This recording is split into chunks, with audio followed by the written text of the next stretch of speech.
iDeep itu jika sudah menggunakan teknologi pendengaran, tapi kalau belum kita bisa namakan uniDeep.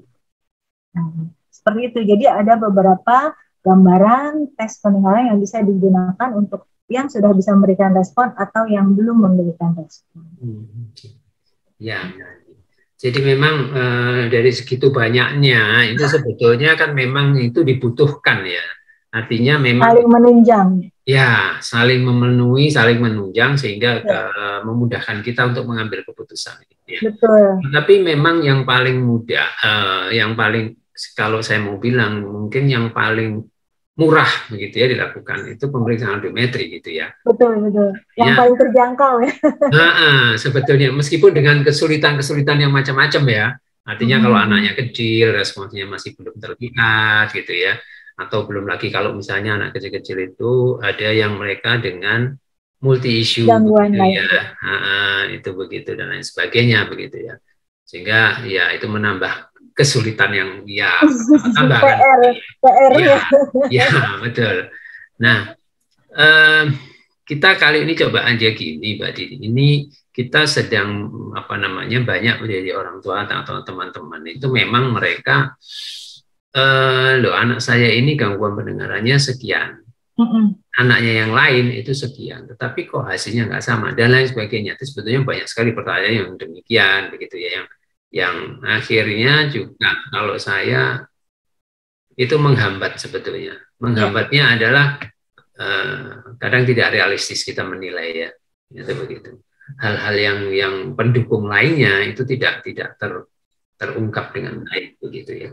Nah kali ini coba kita ngobrol-ngobrol gitu, kita coba seperti ada beberapa contoh audiogram begitu ya hasil pemeriksaannya begitu.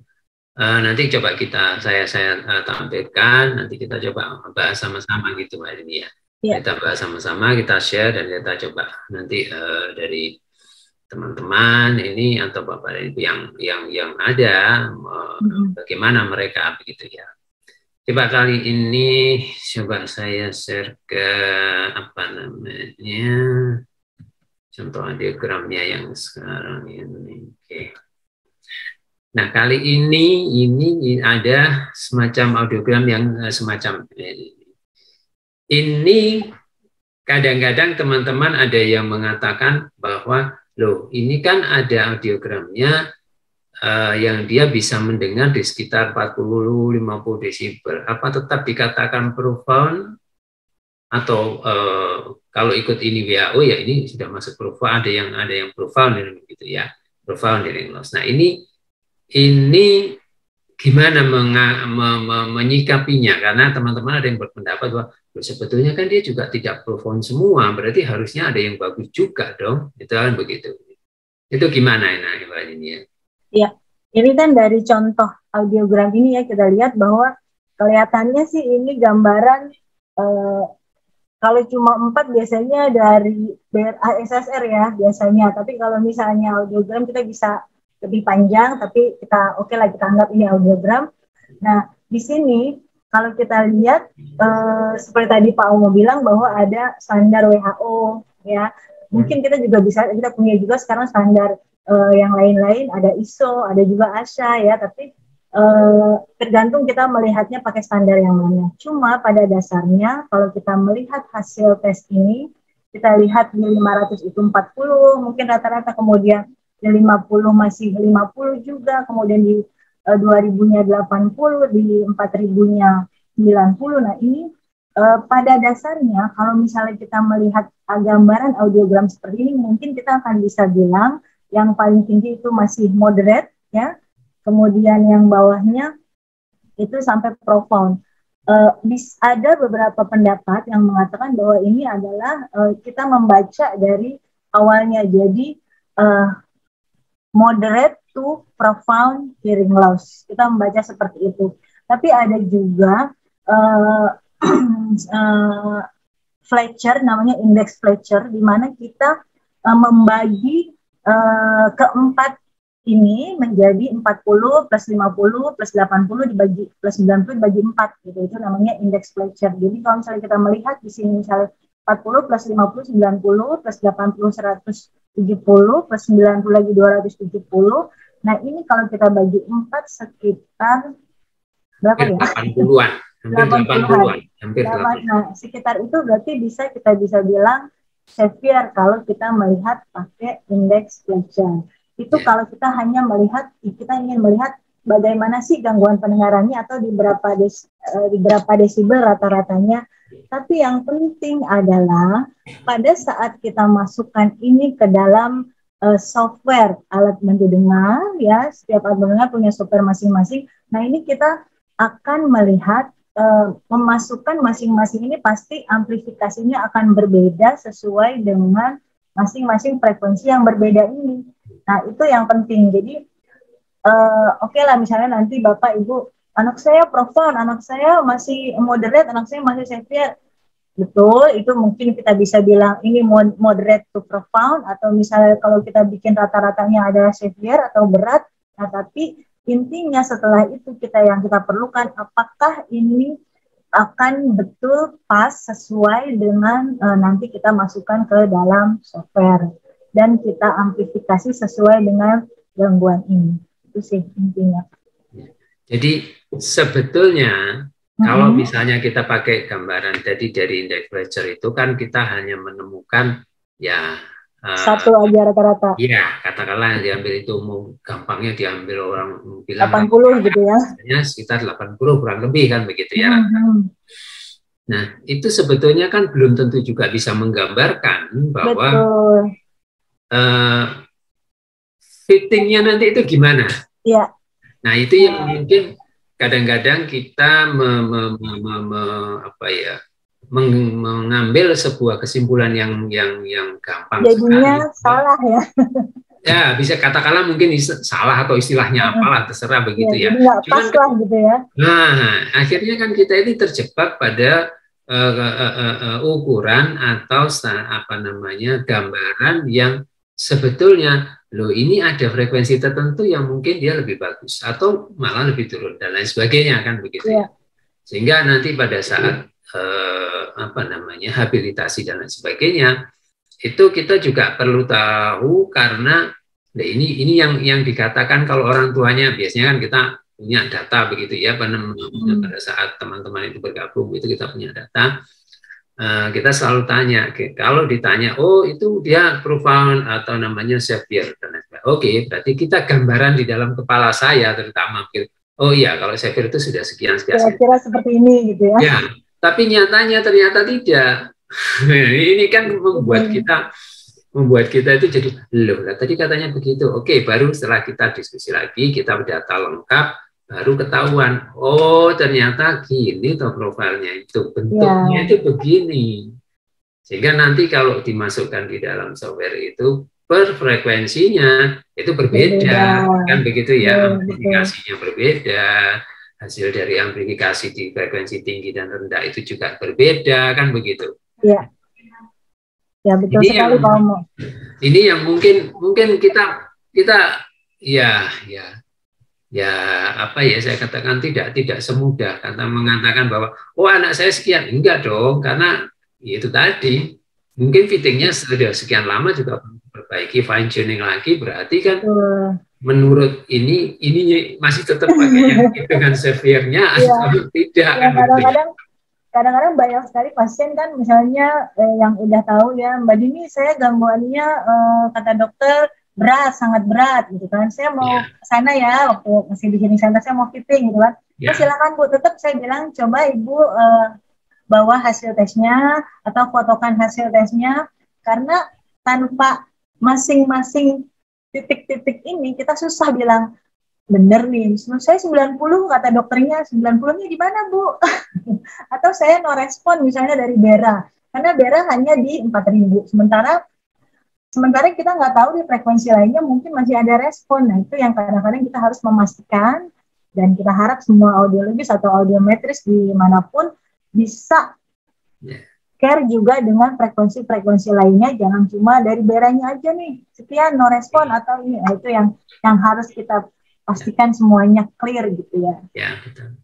Baik Bu Dini. Saya bingung manggil Bu Dini atau Mbak Dini. Mbak Dini udah biasa Mbak Dini.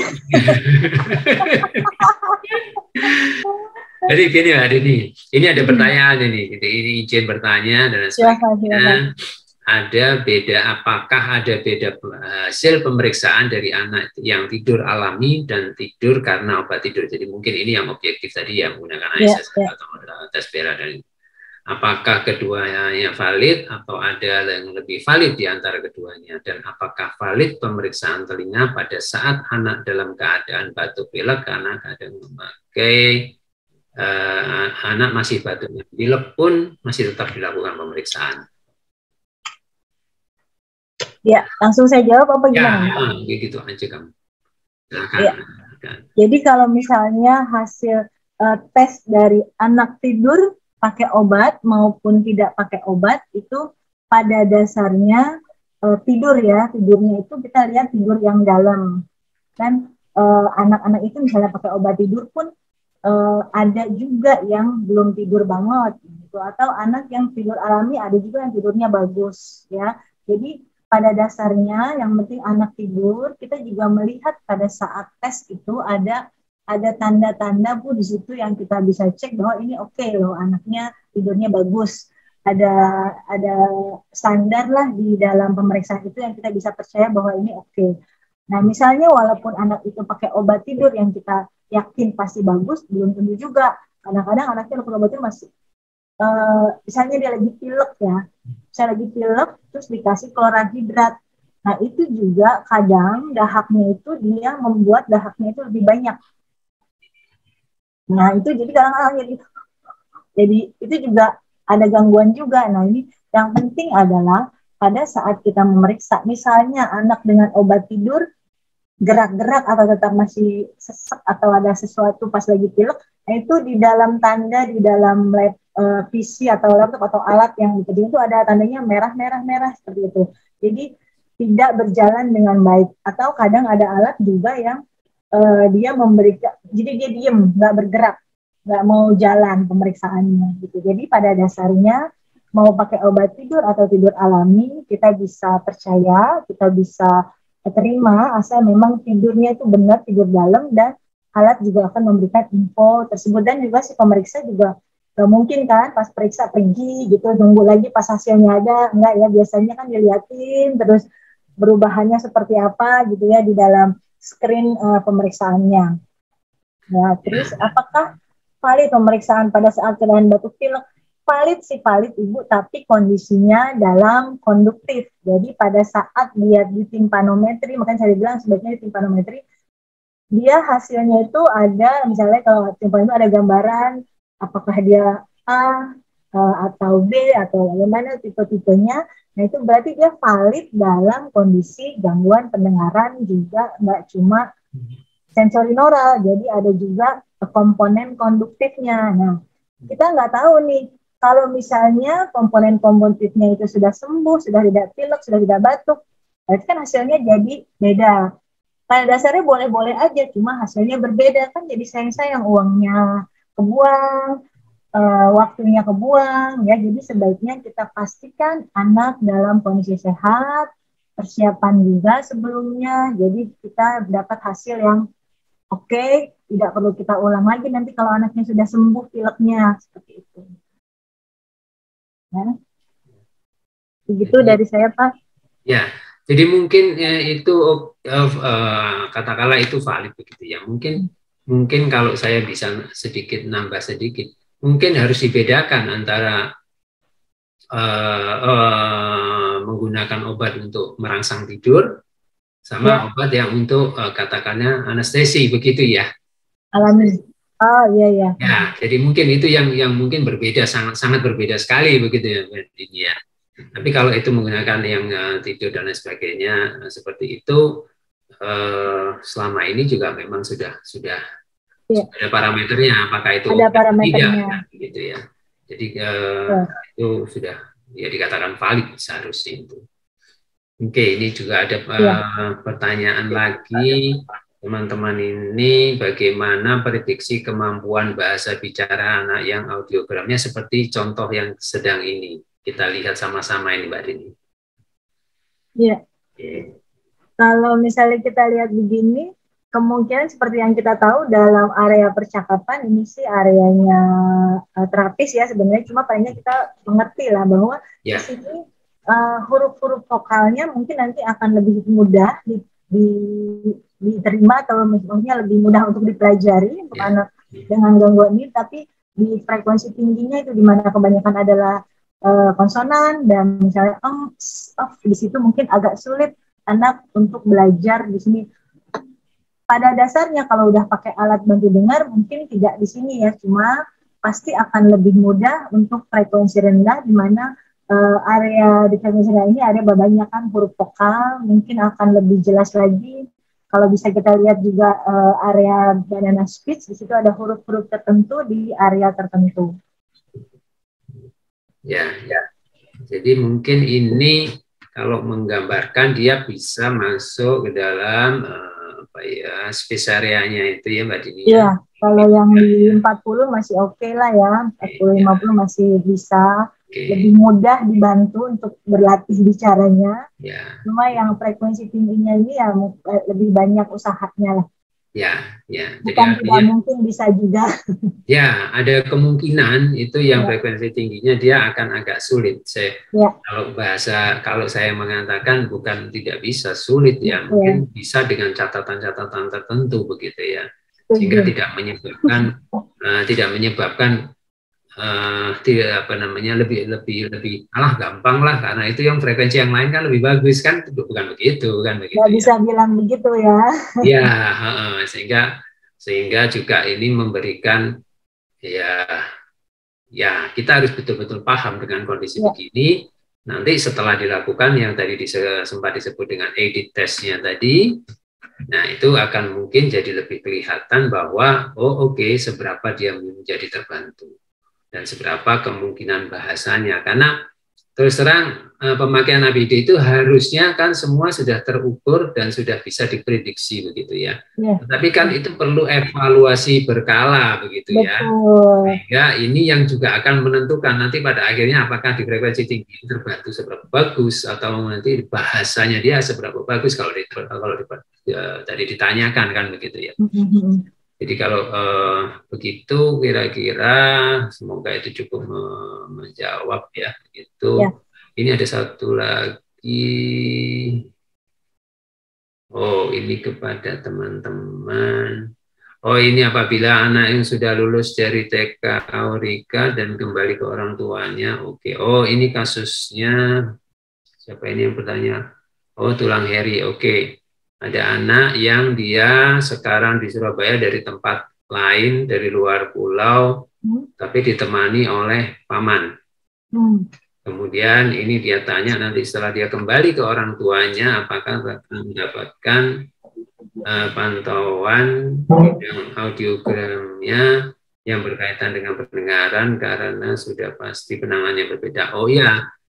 Kalau ini akan saya jawab langsung ya. Setelah dia pulang ke negara asalnya, mungkin ke pulaunya sana misalnya dan sebagainya begitu ya, saya rasa lebih efektif penanganan itu dilakukan di tempat lokal.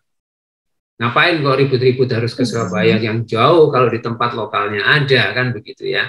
Dan itu yang mungkin harus bekerja sama dengan yang ada di lokal begitu. Dan itu memudahkan. Hanya misalnya saya kasih contoh, misalnya kalau hanya untuk pemeriksaan audiometri atau mapping di tempat yang ada, di tempat lokal anak ini ada, ya kenapa harus jauh-jauh ke Surabaya, jauh ke Jakarta, begitu ya. Itu akan lebih memudahkan sebetulnya begitu.